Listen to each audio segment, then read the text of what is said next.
أعوذ بالله من الشيطان الرجيم சபிக்கப்பட்ட ஷைத்தானை விட்டு அல்லாஹ்விடம் நான் பாதுகாப்பு தேடுகின்றேன்.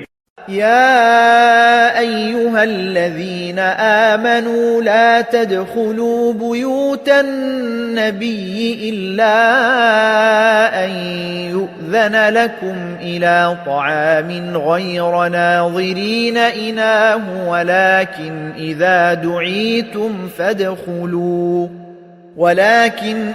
دعيتم فادخلوا فإذا طعمتم فانتشروا ولا مستأنسين لحديث إن ذلكم كان يؤذي النبي فيستحيي منكم والله لا يستحيي من الحق وإذا سألتموهن متاعا فاسألوهن من وراء حجاب ذلكم أطهر لقلوبكم وقلوبهن وما كان لكم أن تؤذوا رسول الله ولا أن تنكحوا أزواجه من بعده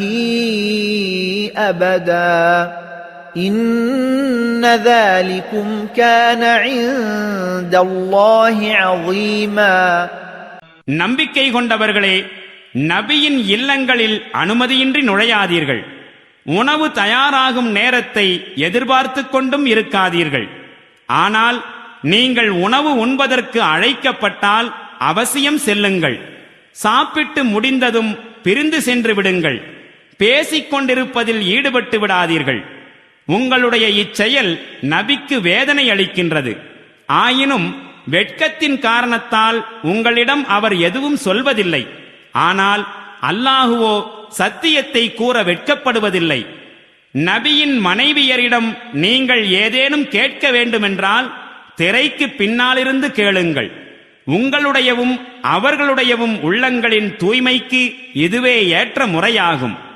அல்லாஹுடைய தூதருக்கு தொல்லை கொடுப்பது உங்களுக்கு ஆகுமானதல்ல. அவருக்கு பின்னர் அவருடைய மனைவியரை நீங்கள் திருமணம் முடிப்பதும் ஒருபோதும் ஆகுமானதன்று. அவ்வாறு செய்வது அல்லாஹ்விடம் திண்ணமாக பெரும் பாவமாகும்.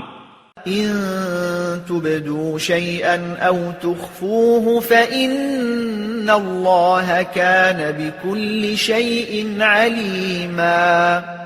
நீங்கள் எதையேனும் வெளிப்படுத்தினாலும் அல்லது அதனை மறைத்தாலும் திண்ணமாக அல்லாஹ் ஒவ்வொன்றையும் நன்கறிந்தவனாக இருக்கின்றான்.